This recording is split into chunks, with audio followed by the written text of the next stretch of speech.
किसी बहन बेटी की इज्जत लुटे ना। हम एक माँ के बेटे हैं, एक बहन वो भी हो हमारी कलाई पे राखी बांधती है, एक बहन वो होगी जो अपना संसार छोड़ के हमारे लिए आती है जिसको हम बीवी कहते हैं, एक हमारी बेटी भी होगी, ठीक है। तो महिलाओं का सर्वप्रथम सम्मान हम करते आए हैं और इन वैसी दरिंदों को जो दरिंदगी फैलाई है ना, चाहे वो मणिपुर हो, चाहे वो बंगाल हो, चाहे वो दिल्ली हो, चाहे वो केरल हो, चाहे वो कश्मीर हो, चाहे वो यूपी हो, कहीं भी हो, इनको वो मौत दी जाए जो दुनिया के लिए उदाहरण बने कि हिंदुस्तान नारियों के लिए क्या सोचता है, हमारी बहन बेटियों का लिए क्या स्थान है हिंदुस्तान में। वो अब हमें गुस्सा मत दिलाओ, हमें गुस्सा मत दिलाओ। ये बाबर की औलादे हमें नहीं सिखाएगी हमें क्या करना है नहीं करना।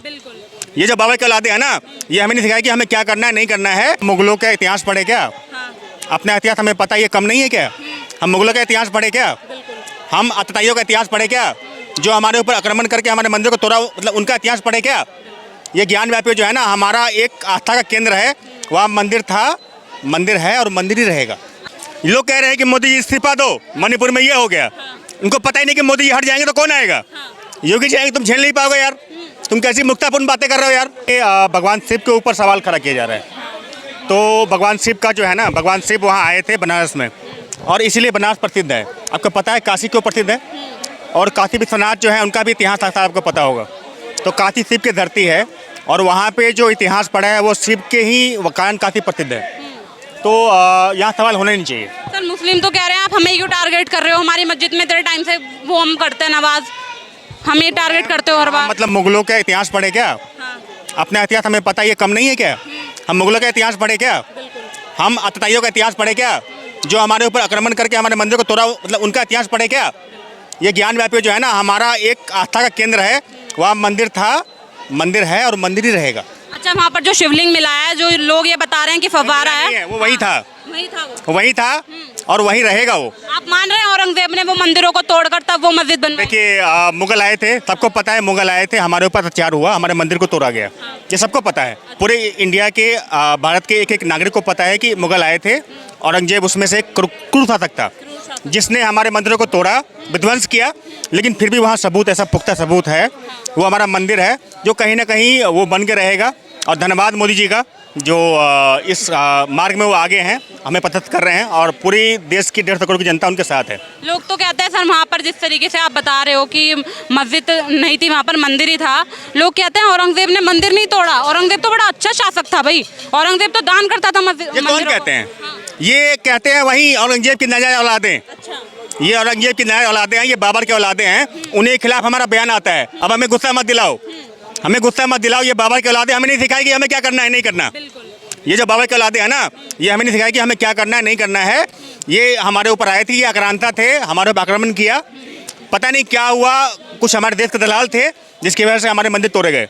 वरना 7 दिन इतना मजबूत है आज ना कि आप ये जो फैसला भी कोर्ट में है, फैसला आने दो, हमारे पक्ष में आएगा। अच्छा लगता है आपको एएसआई को जांच की परमिशन मिल जाएगी? राम मंदिर का आया ना, क्या कर लिया इन्होंने? राम मंदिर का आया ना, तो वैसे ही ज्ञान वापी का भी आएगा। लगता है ज्ञान माफी की तरह ही फैसला आ जाएगा? बिल्कुल आएगा मैम, क्यों नहीं आएगा, क्यों नहीं आएगा। लोग कह रहे हैं कि मोदी जी इस्तीफा दो, मणिपुर में ये हो गया। उनको पता ही नहीं कि मोदी जी हट जाएंगे तो कौन आएगा। योगी जी आएंगे, तुम झेल नहीं पाओगे यार। तुम कैसी मुक्तापूर्ण बातें कर रहे हो यार। योगी जी आ गए ना, तुम्हारी डोर छोड़ विंडो के लिए बंद हो जाएगी बेटो, ठीक है ना। तुम थोड़ा ध्यान दो कि मोदी जी के खिलाफ आवाज उठाना बंद कर दो। देखिए सुनिए, आप ये नहीं कह सकते कि आवाज उठाना बंद कर दो। अगर किसी बहन बेटी के साथ गलत होता है तो आवाज तो उठाएंगे ना सर। बहन बेटी के साथ गलत हुआ, ये मैं भी मानता हूँ, जो हुआ वो गलत हुआ, लेकिन वो हुआ मई में। और वीडियो वायरल हुआ कब?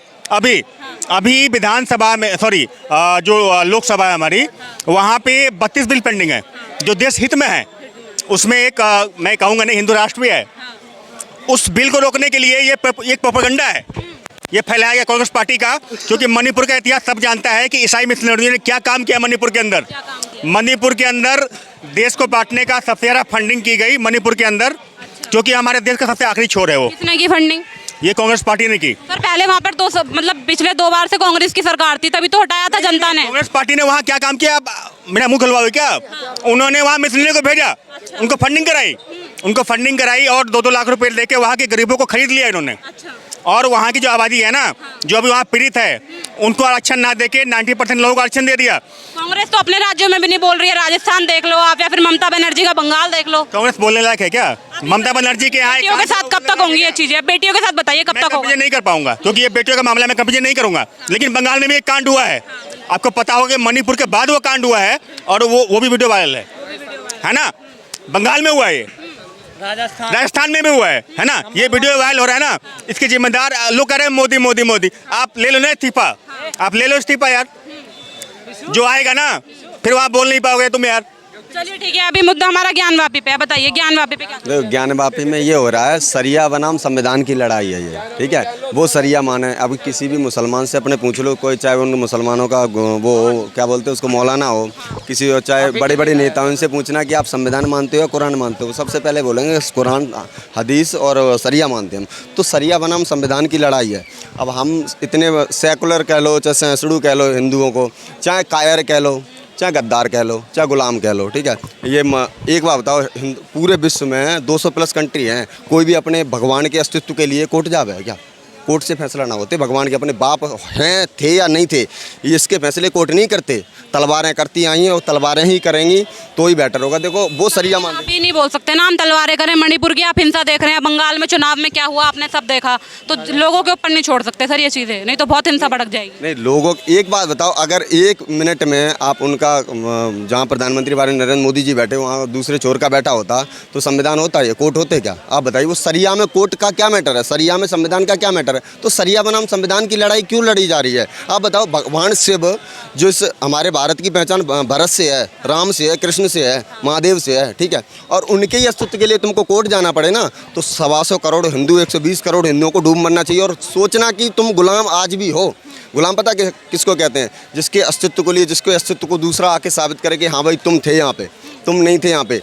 और गुलाम वो होता है जिसकी बहन बेटियों की इज्जत लुट जाए और वो कैंडल लेके निकल जाए। वरना हमारा ये हिंदुस्तान वो इतिहास है कि जहाँ रामायण, हमारे दोनों ग्रंथ पता किस लिए हुए थे?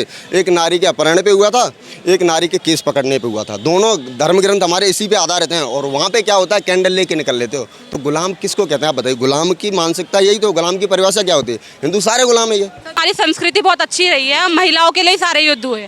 तो मेरा सवाल आपसे ये था भैया, जब कैंडल नहीं जलाई हमने, उसके बावजूद भी महिलाओं के साथ हर राज्य में ये चीज़ें हो रही हैं, इस पर आप क्या कहें? हमारे देश में लॉ एक है, लॉ नाम की चीज़ होती है। देखो जो भी अपराध हुआ है, पहली बात हमेशा इस देश में, दुनिया में महिलाएं सबसे ज़्यादा पीड़ित है।